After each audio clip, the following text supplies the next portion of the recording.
a treat. She's been featured on Comics That Kill. The amazing Victoria Arnstein. Yay! Thank you. Hey guys.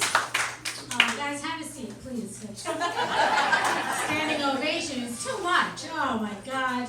You guys, I'm celebrating. I just got back from my comedy world tour. Thank you.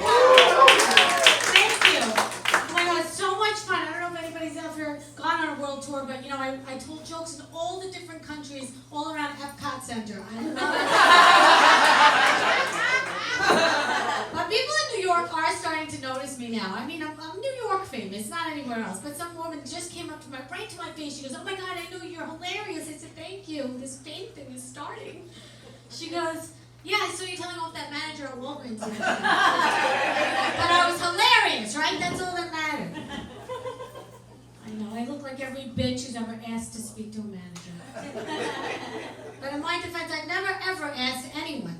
I've never asked a manager for anything. I would nag the stock boy until he begged me to talk to a manager. That's very different.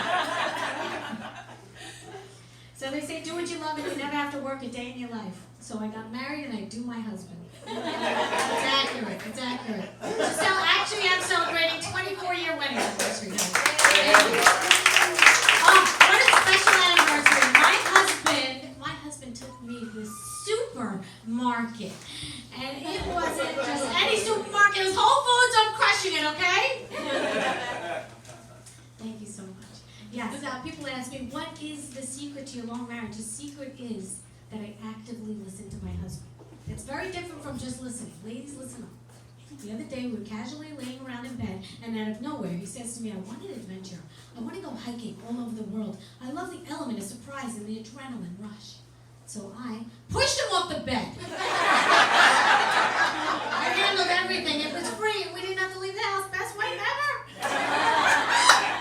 He also loves a challenge, so I made up this new game called Eeny, Meeny, Money Mo. That's where I empty all our bank accounts and make him guess where that money is. I love that game. I have a friend. She's a whore. She's actually a prostitute. That's higher up. That's where they get paid.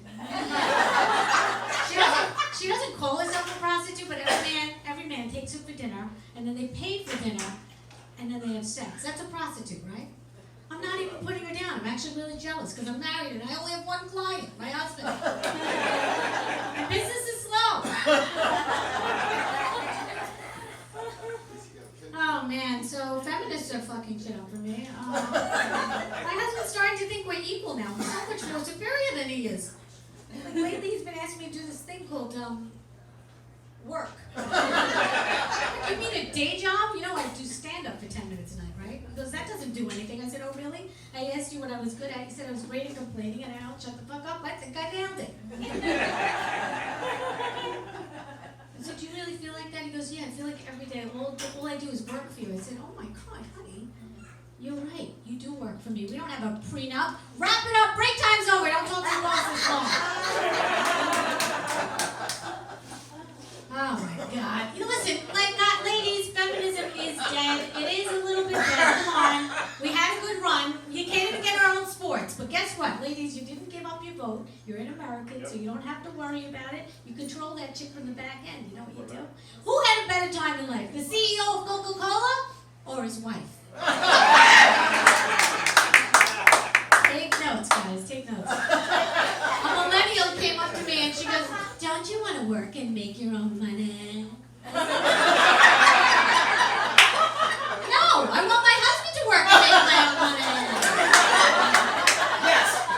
She goes, don't you want to contribute to the world? I said, what do you do? She goes, I'm a cake decorator. I said, oh, so you contribute to obesity and diabetes? I got 3 kids in the bath at the same time and no one died. Do you know how hard that is? When they're screaming, Ma, don't drown me, don't drown me.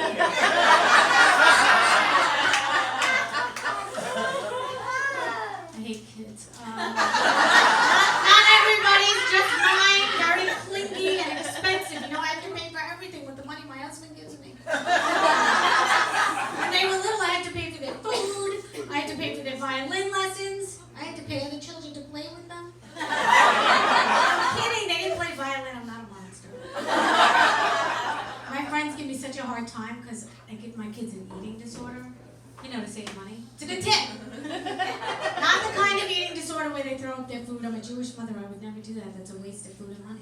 The kind where I tell them they're fat, and over time that shit adds up, and there's a Porsche out there with my name on it. It's not going to buy itself. My 14-year-old is such a pain in my ass because she still lives with us. Yeah, I know. She walked in on my husband and I, her father, having sex. It's a true story. I said, "Don't you knock?" She goes, "You're in the kitchen." What are you doing in the kitchen? I thought I gave you that eating disorder. Now I have to have that long, awkward talk with her. You know the one where I have to tell her she has to move out. She's doing okay though. She's actually a school president, guys. Give it up for my daughter. Thank you. I'm very proud. She was homeschooled, but that's okay. I didn't even know what I was doing on homeschool. On the first day of homeschool, I'm like, watch this video. I hear Benjamin Franklin's a genius. Go run along. 30 minutes. 5 minutes later, she comes running back to me. "Mom, Benjamin Franklin paid women to have sex with him." I go, "Oh my God, he was a genius." Yeah, ugly it was. He had to pay women to have sex with him. Plus, that's how the $100 bill was invented because he was sick of paying those workers. In the 50s, look it up, Google it. It's a true story. I put that under finance and history. I'm a good teacher. But you know what? She's getting very woke. I don't like it at all. Okay? The other day I was teaching her the tiger shark is the most vicious in the ocean, second to the great white. She goes, "Great white?" She whispers in my ear, "That's racist." I lost my shit because everyone knows if you yell, you fucking run. I said, "Shut the fuck up, you loser, bitch!" And I had to explain to everyone sitting in the waiting room at the pediatrics office what happened. But she whispered and I was yelling. That's not fair, that's sneaky. And then I explained to everybody sitting in the waiting room, I said, "Listen, I'm teaching my daughter, it's a teachable moment, how to empower her, how to talk to people like me." And I think they all agreed that teaching came very naturally to me. Because, yeah, child services doesn't stop calling me. But before homeschooling, I did put my kids in regular school. You know, parent-teacher conferences? Yeah, that's when the parents show the teachers that they give a shit about the kids. I went, and there was this one teacher totally judging me. She looked at me up and down. She goes, "What's it like being a stay-at-home mom?" I said, "What makes you think I'm a stay-at-home mom?" She goes, "Your pajamas?" I was like, "Yeah, I'll have you know this outfit happens to be a writer's uniform. I write from home." She goes, "Oh, who do you write for?" I said, "I don't want to brag or anything, but I write for a really large network. I'm sure you heard of it. It's called Facebook." I put on it daily. That's hard work. So I wanted to run up her. I go, "Where'd you graduate?" She goes, "I graduated top of my class at NYU with some Latin sorority shit like Master Beta, come harder." I'm gonna steal my kid all day and teach him shit. I'll leave you with this, guys. A friend of mine he said to me, "Wouldn't it be cool if we went into a time machine and took it back all the way?" I said, "No, I'm a Jewish woman. When the fuck was it good for me?" I thought that was weird because he was a black guy. When was it good for you? He goes, "Right, you can go back to Austria and you can tell them and warn them about the Holocaust in the 1930s. I go, "Holocaust in the 1930s? So I'm going to go in a time machine without any type of electricity to put bandwidth and who's gonna charge my time machine? Now I'm gonna be stuck in Austria in the 30s, and I gotta tell this poor little family in Austria that there's gonna be a horrific 5 years ahead of them, and there's gonna be lice and gas chambers. Everybody's gonna die. 6 million Jews are gonna die, and I can't get to the other countries because nothing says sanity like a crazy bitch from the future with a time machine." So my friend goes, calm down, and I'm like, "Calm down. That's the perfect thing to say to a woman who's angry. Calm down." So it didn't look good because we were in the subway and I was a white woman screaming at a black guy. And then, you know what I did? What any other white woman would do in a very guilty situation. I fucked him. I'm kidding. I didn't fuck. My husband loves that joke. All right.